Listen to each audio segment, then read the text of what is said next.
મહિલા વિશ્વકપ વિજયની વડોદરા માંડવી ખાતે ક્રિકેટ પ્રેમીઓએ તિરંગા સાથે ઉમળકાભેર ઉજવણી કરી પ્રત્યેક ભારતીયનું હૃદય ગૌરવથી ભરાયું. ભારતીય મહિલા ક્રિકેટ ટુકડીએ દક્ષિણ આફ્રિકા સામેની અંતિમ સ્પર્ધામાં પ્રભાવશાળી વિજય મેળવીને સૌપ્રથમવાર વિશ્વ વિજેતા બનવાનું સન્માન પ્રાપ્ત કર્યું. ઐતિહાસિક સિદ્ધિએ પ્રત્યેક ભારતવાસીના હૃદયમાં ગૌરવ અને આનંદની ભાવના જન્માવી દીધી હતી. ગુજરાત રાજ્યના વડોદરા નગરમાં પણ આ જીતનો ઉમંગ ચરમસીમાએ પહોંચ્યો હતો.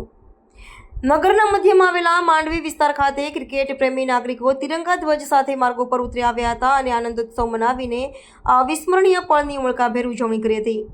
આ શાનદાર વિજયને કારણે સમગ્ર દેશભરના ક્રિકેટ ચાહકોના હૃદય ગર્વની લાગણીથી ભરાઈ ગયા હતા. ભારતીય ટુકડીએ પોતાના બેમિસાલ પ્રદર્શનથી વિશ્વ સ્તરે દેશનું નામ રોશન કર્યું અને આ જીતને રાષ્ટ્રધ્વજની શાનને વધુ બુલંદ બનાવી છે. ટુકડીની મહેનત, અતૂટ હિંમત અને સંકલ્પબદ્ધ પ્રદર્શનને સમગ્ર દેશને પ્રભાવિત કર્યો છે. આ જીત માત્ર એક રમતગમતની સિદ્ધિ નથી, પરંતુ દેશની નારી શક્તિના સામર્થ્યનું સ્પષ્ટ પ્રતીક બનીને ઉભરી આવી છે. વડોદરાના લોકોએ ઢોલ નગારાના સૂર વચ્ચે જયઘોષ કરી અને ફટાકડા ફોડીને વિજયનો જશ્ન મનાવ્યો હતો. આ પ્રકારના સામૂહિક ઉત્સવો દેશમાં એકતા અને સમરસતાની ભાવનાને દ્રઢ બનાવે છે. આ ઐતિહાસિક જીત આવનારી પેઢીની બાળાઓને રમતગમત ક્ષેત્રે કારકિર્દી બનાવવા માટે અદ્ભુત પ્રેરણા પૂરી પાડશે, જે વિકસિત ભારતના નિર્માણના સ્વપ્નને સાકાર કરવામાં સહાયભૂત થશે.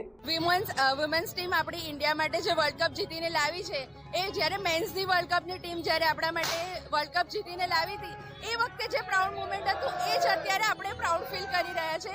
એઝ અ વુમન હું પોતે પણ ફીલ કરું છું કે મારી છોકરી પણ સ્પોર્ટ્સમાં છે, તો એ પણ સ્પોર્ટ્સમાં આગળ વધે અને આવી જ રીતે આપણા ઇન્ડિયાનું નામ રોશન કરે.